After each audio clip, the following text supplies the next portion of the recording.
시청자 여러분 안녕하십니까? 워싱턴 뉴스 투데이입니다. 조 바이든 대통령이 첫 대선 토론에서 거친 목소리로 말을 더듬고 멈칫거리는 최악의 토론을 벌여 민주당 진영이 공포와 공황에 빠졌으며 후보 교체론까지 불거지고 있습니다. 바이든 대통령은 후보 사퇴 요구를 일축하고 있지만 민주당 원로 지도부, 특히 질 바이든 여사의 태도에 따라 중대 결정을 내릴 것으로 예상되고 있습니다. 한면태 기자가 보도합니다. 고령 리스크 위기를 기회로 반전시키려 했던 조 바이든 대통령과 민주당 진영이 최악의 퍼포먼스로 절망과 공포, 공황에 빠져들면서 후보 교체론까지 펌물처럼 터져나오고 있습니다. 2024 대선을 4개월 앞두고 27일 밤 90분 동안 열린 첫 토론 맞대결에서 온통 시선이 쏠렸던 조 바이든 대통령이 최악의 퍼포먼스로 고령 리스크를 적나라하게 드러내는 바람에 대재앙을 초래했습니다. 바이든 대통령은 자주 기침하며 거친 목소리로 더듬거리거나 흔들리며 멈칫거리는 토론을 벌여 민주당 진영을 절망과 공포, 공황 상태에 몰아넣었다고 뉴욕타임스 등 대부분의 언론들이 평가했습니다. 바이든 대통령은 때때로 설명해야 할 정확한 단어를 떠올리지 못하고 멈칫했다가 결국 우리는 마침내 메디케어를 패배시켰다는 등 횡설수설하는 모습을 보였습니다. Eligible for what I've been able to do with the COVID, with dealing with everything we have to do with. Look, if we finally beat Medicare. 반면 4년 전에 끼어들기와 막말 등으로 토론 패배, 결국 대선 패배를 자초했던 도널드 트럼프 전 대통령은 상대적으로 여유만만하고 확신에 찬 모습을 보였습니다. 트럼프 전 대통령은 이번에도 과장 또는 허위 주장을 서슴지 않고 쏟아내며 심지어는 자신의 취약점으로 꼽히는 유죄 편결에 대해서도 나는 폰스타와 성관계를 가진 적이 없다고 부인하고 의사당 점거 사태를 부추긴 적이 없다고 완박했습니다. He caused the inflation and it's killing black families and Hispanic families. The worst president in the history of our country. He's destroyed our country. President Xi of China, Kim Jong-un of North Korea, all of these, Putin, they don't respect him and he's going to drive us into World War III. 이에 바이든 대통령은 물가와 국경 문제 등에서 대부분 수세에 몰리고 방어하며 머뭇거리는 바람에 효과적인 반박이나 반격을 취하지 못했습니다. 토론이 끝난 후는 물론 토론이 끝나기도 전에 민주당 진영에서 실망감을 넘어 절망감, 공포와 공황 상태에 빠졌으며 곳곳에서 바이든을 사퇴시키고 민주당 대통령 후보 지명자를 교체해야 한다는 목소리가 커지고 있다고 뉴욕타임스 등 대부분의 미 언론들이 전하고 있습니다. 하지만 바이든의 포기를 설득하기가 쉽지 않고 후보를 교체하기에는 너무 때가 늦었으며 마땅한 대안인물도 찾기도 어려운 상황이라는 한계에 부딪혀 민주당 진영의 혼란을 부채질하고 있다고 미 언론들은 지적하고 있습니다. 1968년 대선 경선에서 민주당 린든 존슨 대통령이 베트남 전쟁과 국내 소유 등으로 지지율이 급락해 뉴햄프셔 등에서 저조한 경선 결과가 나오자 3월 31일 재선을 모색하지도 않고 후보 지명을 수락하지도 않을 것이라며 현직 대통령의 재선 도전 포기라는 기록을 세웠으나 지금보다 석 달이나 빠른 시기였습니다. 더욱이 조 바이든 대통령은 토론이 끝난 후 후보 사퇴를 고려하겠느냐는 질문에 우리는 토론을 잘했다고 생각한다며 민주당 진영의 사퇴 요구를 일축하는 모습을 보이고 있습니다. 바이든 대안인물로 꼽혀온 개빈 뉴섬 캘리포니아 주지사는 나는 바이든 대통령의 기록을 부정하고 그로부터 돌아서지는 않을 것이라고 아직 후보 교체설에 동조하지 않고 있습니다. 앞으로 민주당 진영에서는 척 슈머 상원 대표, 낸시 펠로시 전 하원의장, 제임스 클레이번 전 하원 대표 등 당 원로 지도부가 백악관으로 가서 바이든 대통령의 재선 포기를 강하게 설득해야 한다는 압박이 거세질 것으로 언론들은 내다보고 있습니다. 특히 바이든 대통령은 오랜 기간 트럼프를 물리칠 후보는 자신밖에 없다는 옹고집을 부려왔고 단 한 사람을 제외하고는 누구의 말도 듣지 않으려 할 것이므로 질 바이든 여사가 결정적인 역할을 해야 할 것으로 미 언론들은 지적하고 있습니다. WKTV 뉴스 한면택입니다. 미 연방준비제도가 선호하는 PC 개인 소비지출 물가가 5월에 2.6%로 소폭 진정됐지만 기준금리 인하 시기에는 큰 변화를 주지 않을 것으로 보입니다. 다음 주 나올 고용지표에서 고용이 더 냉각되면 기준금리 인하가 9월에 단행될 수 있고 고용 호조를 보이면 대선 이후인 11월이나 12월로 미루어질 것으로 예상되고 있습니다. 미국의 두 가지 물가지수 가운데 CPI 소비자 물가지수에 이어 PC 개인 소비지출 물가도 진정세를 이어갔습니다. 미 전역에서 개인 소비자들이 실제 지출하는 물가인 PCE는 5월에 전달보다는 제자리했고 전년보다는 2.6% 인상된 것으로 연방 상무부가 발표했습니다. 이는 전달의 월간 0.3% 인상보다는 0.3%포인트 낮아진 것이고 연간으로는 2.7%에서 0.1%포인트 둔화된 것으로 경제 분석가들의 예상치와 부합한 것입니다. 5월 중에 미국 내 상품 가격은 0.4% 하락한 반면 서비스 가격은 0.2% 올랐습니다. 변동이 심한 식품 가격은 0.1% 오른 반면 에너지 가격은 2.1% 내렸습니다. 그러나 렌트비를 포함하는 주거비는 0.4% 올라 4개월 연속 오름세를 이어갔습니다. 이에 따라 변동이 심한 식품과 에너지 가격을 제외한 코어 PC, 즉 근원 개인 소비지출 물가는 5월에 2.6%로 전달의 2.8%에서 0.2%포인트 낮아져 그만큼 더 진정됐습니다. 미국 중앙은행 연방준비제도는 이 PCE 물가지수, 그중에서도 코어 PCE를 가장 많이 반영해 목표치인 2%에 도달할 때까지 기준금리를 조정하고 있습니다. 5월 PCE 통계에서 미국민들의 소득은 0.5%나 증가한 데 비해 소비 지출은 0.2% 증가하는 데 그쳐 번 돈보다 덜 쓴 것으로 나타나 소비 위축, 경기 냉각이 우려되고 있습니다. 5월의 PC 개인 소비지출 물가가 전문가 예상치와 같게 나옴에 따라 연준이 올해 단 한 차례 내리기로 예고한 기준금리 인하 시기를 여전히 불분명하게 만들고 있는 것으로 분석됩니다. 7월 5일 발표되는 6월 고용지표를 보아야 기준금리 인하가 대선 전인 6월에 단행될지 아니면 대선 이후로 미뤄질지가 보다 분명해질 것으로 예측되고 있습니다. 물가 진정세가 계속되는 동시에 고용 증가폭이 둔화된다면 기준금리 인하가 대선 전인 9월 18일에 단행될 것으로 예고되고 있습니다.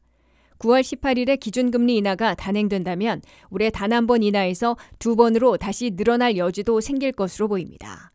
반대로 고용 호조가 지속되면 물가가 흔들릴 위험이 가셔지지 않기 때문에 기준금리 인하는 대선이 끝난 후인 11월 7일이나 12월 18일에나 가능해질 것으로 예상되고 있습니다.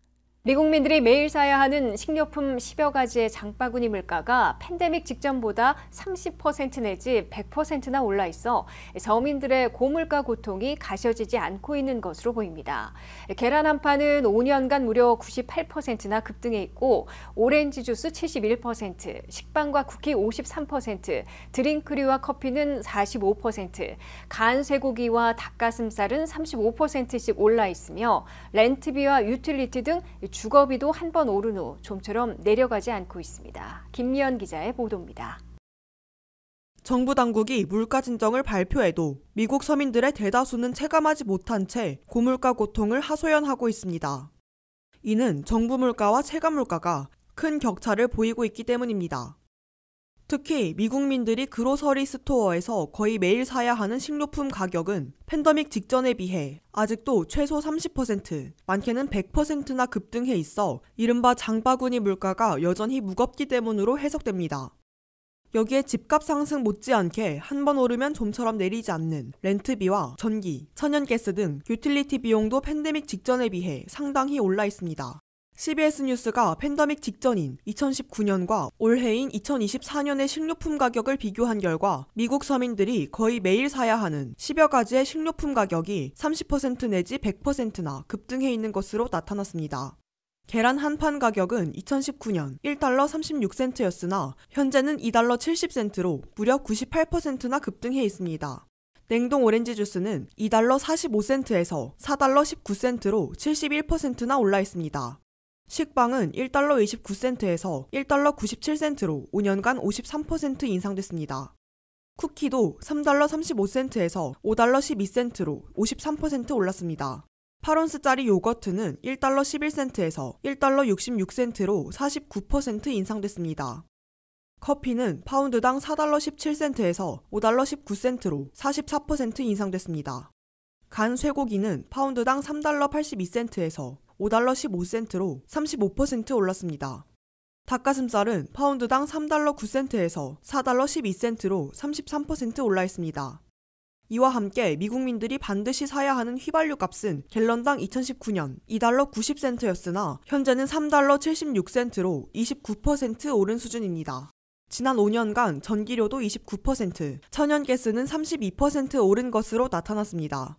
렌트비는 도시별로 큰 차이를 보이고 있는데 산호세의 경우 2019년 3,015달러에서 현재는 3,331달러로 뛰었습니다. 뉴욕시는 2,640달러였다가 지금은 3,330달러나 됩니다. 샌프란시스코는 2,866달러에서 3,071달러로 올라 있습니다. 로스앤젤레스는 2,313달러였다가 5년 만에 2,927달러를 기록하고 있습니다. 워싱턴 DC는 2019년 1,953달러에서 지금은 2,385달러로 올라 있습니다. 이에 비해 애틀란타는 1,389달러에서 1,941달러로 올랐으나 아직 다른 대도시들에 비해 낮은 편으로 나타났습니다. 텍사스의 어스틴, 달라스, 휴스턴 등 3대 도시들도 평균 렌트비가 2019년 1,400달러 안팎에서 현재는 1,800달러 안팎으로 올라 있으나 남부 지역이 대체로 낮은 렌트비를 보이고 있습니다. WKTV 뉴스 김미현입니다. 고물가, 인플레이션 속에 저가형 소비가 늘어나고 있는데요. 이에 맞춰 소매업체와 레스토랑들은 소비자들을 다시 끌어들이기 위해 할인 행사를 실시하면서 가격이나 경쟁에 돌입해 그 열기가 점점 뜨거워지고 있습니다.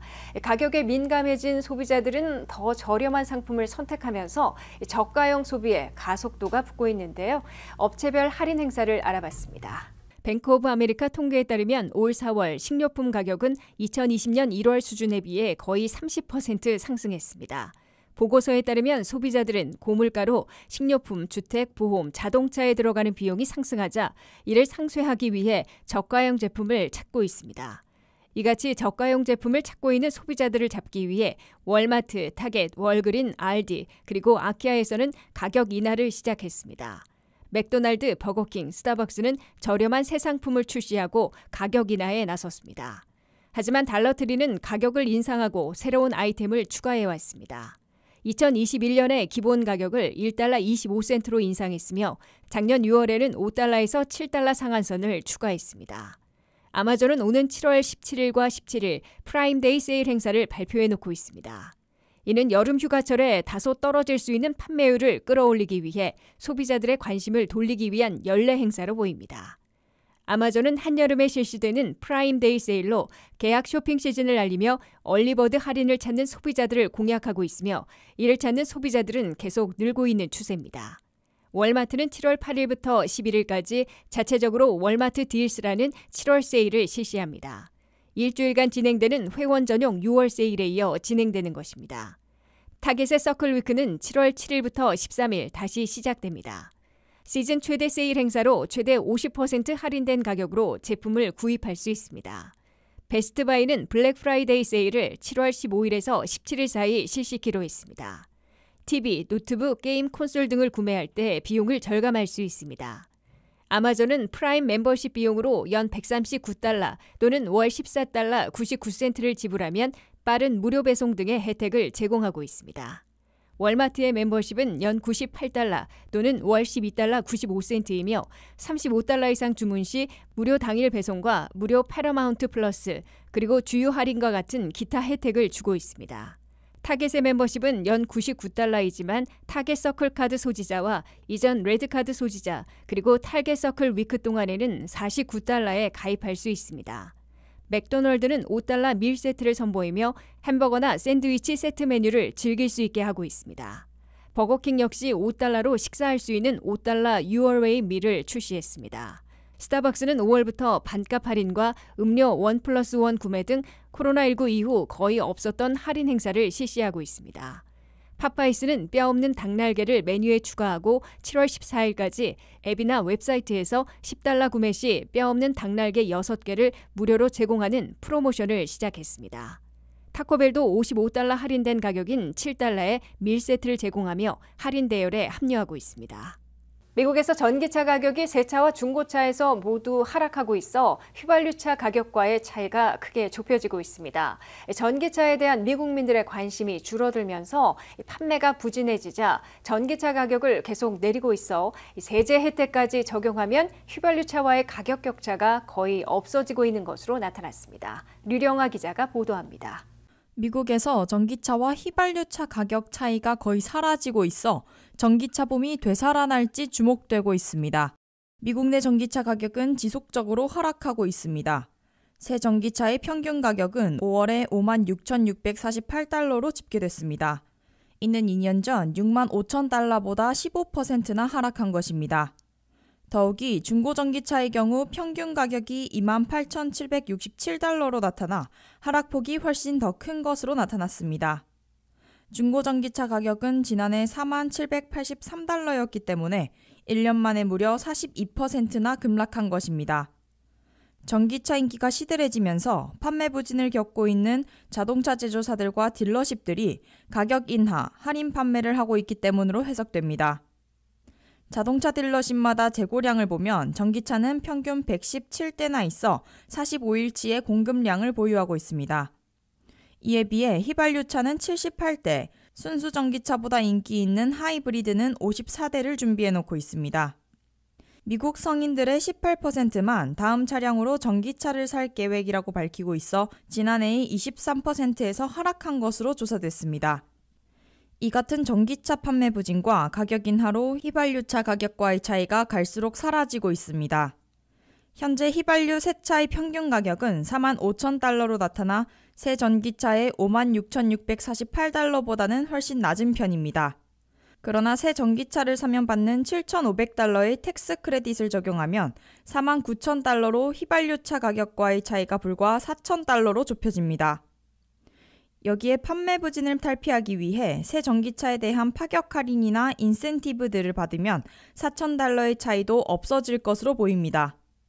미국민들이 전기차를 꺼리는 이유 중 하나인 높은 전기차 가격이 지속적으로 내려가고 또 다른 이유들인 전기차 배터리 성능이 더 향상되면서 고속 충전소들을 확충하게 되면 전기차 붐을 다시 일으킬 수 있을 것으로 자동차 업계는 기대하고 있습니다. WKTV 뉴스 류령아입니다. 팁플레이션, 팁크립으로 불리는 과도한 팁이 좀처럼 해소되지 않자 미국민들 다수가 이 같은 과도한 팁에 대해 불만을 토로하고 있다는 여론조사 결과가 나왔습니다. 미 성인들의 60%는 팁에 대해 부정적이라고 답했고 35%는 통제불능이라는 반응까지 보였습니다. 류령아 기자가 보도합니다. 서비스 전 업종에서 과도한 팁을 요구하면서 미국에서는 팁플레이션, 팁크립으로 불리며 원성을 사고 있습니다. 10% 내지 15%의 기본은 사라진 지 오래됐고 지금은 최소 18%, 20%, 많게는 30%까지 요구하고 있습니다. 계산할 때 면전에 들이미는 계산기기에서 미리 정해진 팁 비율 중 하나를 선택하도록 은근히 압박하고 있습니다. 심지어 음식 등을 주문한 후에 스스로 픽업할 때에도 팁을 내도록 요구하고 있습니다. 과도해진 팁에 대해 뱅크레이트가 최근 설문조사한 결과 미국 성인들 가운데 10명 중에 6명, 즉 60%나 팁에 부정적이게 됐다고 밝혔습니다. 특히 응답자의 35%는 과도한 팁이 통제불능에 빠졌다고 분개했습니다. 미국인들의 다수는 예전보다 더 많은 팁을 더 자주 요구받고 있다면서 팁 요구에 지겨워졌다고 토로했습니다. 미국민 고객들도 과도한 팁 문화에 그대로 따라가기보다는 일종의 반발 움직임을 보이고 있습니다. 이번 설문조사 결과 미국인들은 서비스를 받는 장소에 따라 팁을 주는 비율을 달리하고 있는 것으로 나타났습니다. 미국인들의 67%는 레스토랑과 같은 앉아서 먹는 식당에서는 항상 팁을 내고 있다고 밝혔습니다. 이에 비해 미용실에서는 팁을 낸다는 비율이 55%로 낮아졌습니다. 또 음식 배달 시에 팁을 준다는 비율도 51%를 기록했습니다. 택시 운전자에게 팁을 주고 있다는 미국 성인 비율은 41%로 나타났습니다.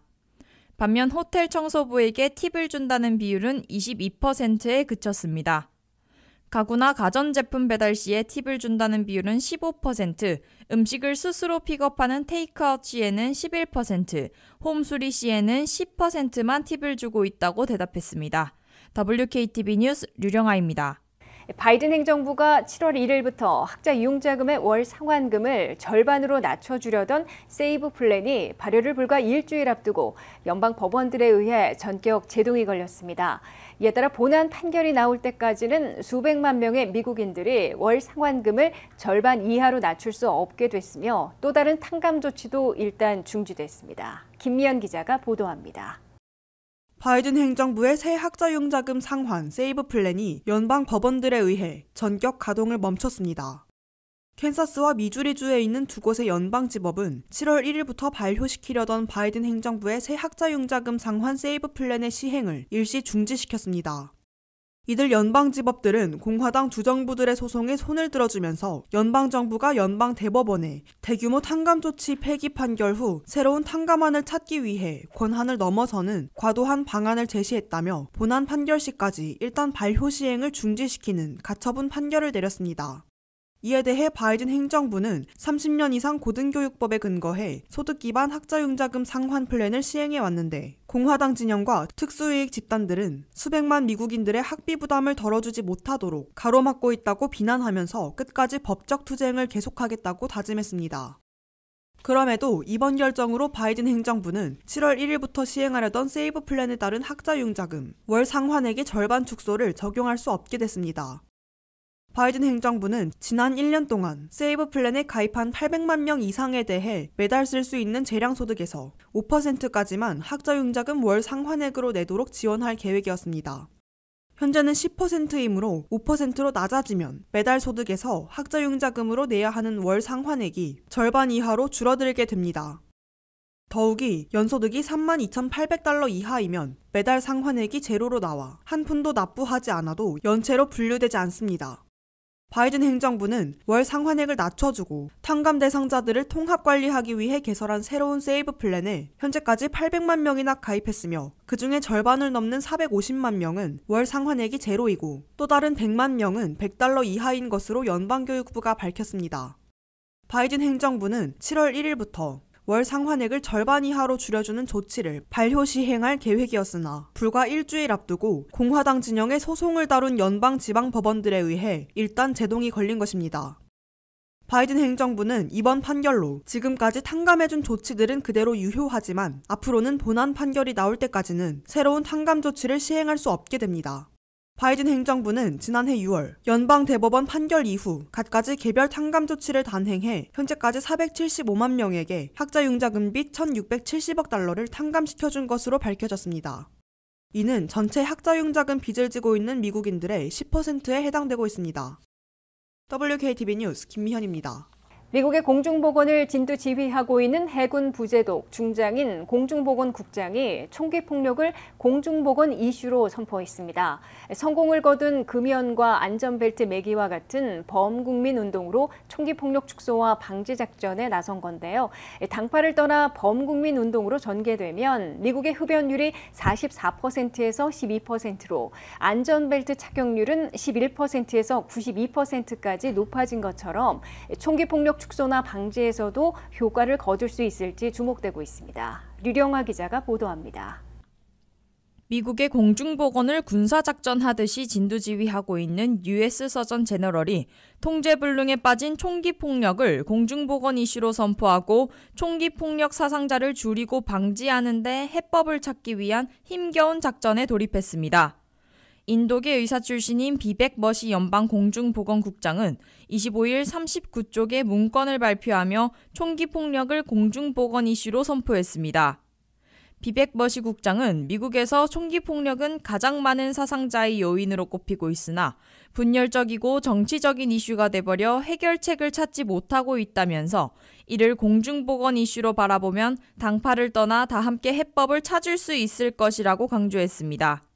미국의 연방공중보건국장은 의사 출신이지만 위탁군단의 군단장으로 미 해군 부제독 중장의 계급으로 공중보건을 군사작전처럼 진두지휘하고 있습니다. 미국에서 총기 폭력을 공중보건 이슈로 선포함에 따라 과거의 금연운동이나 안전벨트 매기 캠페인과 같은 총기 폭력 축소나 방지 범국민운동으로 전개될지 주목을 끌고 있습니다. 워싱턴 포스트에 따르면 미국의 흡연율은 1940년에 44%에 달했으나 담배의 해악이 널리 알려지면서 담배 추방 또는 금연 운동으로 번져 2023년의 흡연율은 12%로 대폭 떨어졌습니다. 또한 자동차 안전벨트 매기는 1982년 11%에 불과했으나 2022년 현재는 92%에 달하고 있습니다. 금연과 안전벨트 매기 캠페인과 같이 총기 폭력을 공중보건 이슈로 선포하고 범국민 운동으로 전개하면 총기 비극을 줄일 수 있다는 게 연방 공중보건국의 판단으로 해석됩니다. 미국에선 돈만 있으면 누구나 손쉽게 총기를 구입할 수 있어 인구수보다 총기 수가 더 많이 범람하고 있습니다. 특히 미국에서는 매일 어린이 23명을 포함해 327명이 총격을 당해 117명씩 목숨을 잃고 있는 것으로 CDC는 집계하고 있습니다. 미국의 총기 폭력 사망자들 가운데 절반 이상은 스스로 목숨을 끊은 사람들이고 40% 정도는 타인에 의해 희생된 것으로 나타났습니다.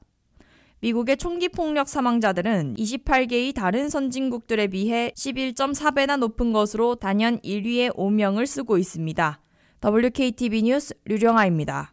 미국을 방문하고 있는 민주당 방미 외교단은 한반도에서 전운이 짙어지고 있음에도 미국에서는 우선순위에서 크게 밀려 관심이 저조한 것으로 우려했습니다. 이에 따라 한미동맹을 기본으로 북러동맹의 격상과 이를 꺼려하는 중국을 포함해 관련 당사국들이 강대강 대치에서 벗어나 한반도 평화를 유지시킬 외교에 나서야 할 때라고 민주당 방미 외교단은 강조했습니다. 한면택 기자가 더불어민주당 방미 외교단의 동포 간담회를 취재했습니다. 한반도에서는 지금 당장 군사 충돌이 벌어져도 이상하지 않을 정도로 전쟁 먹구름이 짙어지고 있습니다. 남북한은 오물풍선 살포와 대북 확성기 방송 또는 포격 훈련 등으로 강대강 대치로만 치닫고 있어 긴장이 고조되고 있습니다. 푸틴 러시아 대통령이 24년 만에 북한을 방문해 김정은 국무위원장과 졸로 관계를 사실상 동맹 수준으로 격상시키자 한미일 합동군사훈련장에 윤석열 대통령이 미국의 항공모함에 승선하는 것으로 맞불을 놓고 있습니다. 한반도의 전운이 짙어지고 있음에도 미국에서는 우선순위가 크게 밀려 관심을 끌지 못하고 있어 평화유지 해법 마련이 어려운 상황으로 보입니다. 더불어민주당의 방미 외교단을 이끌고 있는 통일부 장관 출신 정동영 국회의원은 미국의 조야 인사들을 만나본 결과 한반도의 긴장 국면과는 달리 우크라이나 전쟁, 중동 전쟁, 대만 문제 등의 우선순위가 크게 밀려있다면서 이를 시급히 끌어올리는 게 절실하다는 점을 확인했다고 밝혔습니다. 미국 조야에 관심을 끌어올리는 것이 중요하다고 생각합니다. 우선순위에 있어서 한반도 평화 문제, 북핵 문제는 저 밑으로 처져 있습니다. 우크라이나 전쟁, 하마스 이스라엘 전쟁, 타이완 문제. 정동영 의원은 북러 관계가 동맹 수준으로 격상된 것으로 보이지만 중국은 그 밀착을 꺼려하고 있는 것 같다면서 우리로서는 미국과 함께 그러한 외교안보 상황을 잘 활용해 한반도 평화가 파괴되는 사태를 막고 평화를 유지시키도록 관련 당사국들 간의 다자 외교에 나서야 할 때라고 강조했습니다. 동맹을 통해서 사실상 제재에 큰 구멍이 났고 유엔 안보리 제재는 사실상 무력화됐습니다. 따라서 외교 없는 제재는 무력하다는 것이 증명된 마당에 새로운 해법 모색이 필요하다고 생각합니다. 육군대장으로 한미연합 부사령관을 지낸 김병주 국회의원은 한반도에서 어떻게 해서든지 전쟁만은 막아야 하는데 현 정부 들어 2년 이상 긴장을 고조시키는 한쪽에 초점만 취해왔다면서 국민들에게 피해를 입힐 긴장 고조를 완화시키고 평화를 유지시킬 다른 한쪽의 노력을 펼쳐야 한다고 제안했습니다. 점점 전쟁의 먹구름이 밀려오고 있죠. 사실 윤석열 정부 들어와서 한쪽만 했어요. 군사력을 강화하고 대비태세를 하는 것은 했지만은 평화를 만드는 작업을 못했는데 이제는 그 해야 되는 시점이 됐다라고 봅니다. 주미공사와 러시아 대사, 한반도 평화교섭본부장을 지낸 정통외교관 출신 위성락 국회의원은 미국에서 8년을 살았지만은 동포 사회가 눈부시게 발전되고 있음을 실감한다면서 한인 동포들의 목소리를 듣고 이를 의정활동에 반영하고 지원 방안도 모색하겠다고 약속했습니다. 이재명 대표의 멘트로 꼽히며 민주당의 싱크탱크인 민주연구원장을 맡은 이한주 원장은 한국인의 자부심을 갖고 한반도 평화를 유지시키려고 노력하는 수권정당으로서의 민주당 입장을 미국 조야에 널리 알리고 한미동맹을 근간으로 하는 해법을 찾으려 시도하고 있다고 밝혔습니다. 더불어민주당의 박미 외교단은 오선으로 국회에 돌아온 정동영 의원과 김병주 재선 의원, 외교관에서 비례대표 의원이 된 위성락 의원, 그리고 이한주 민주연구원장으로 구성돼 미국의 행정부와 의회 지도부를 만나고 6군데의 미국 싱크탱크들을 방문해 한반도 평화 유지 방안을 논의한 것으로 밝혔습니다.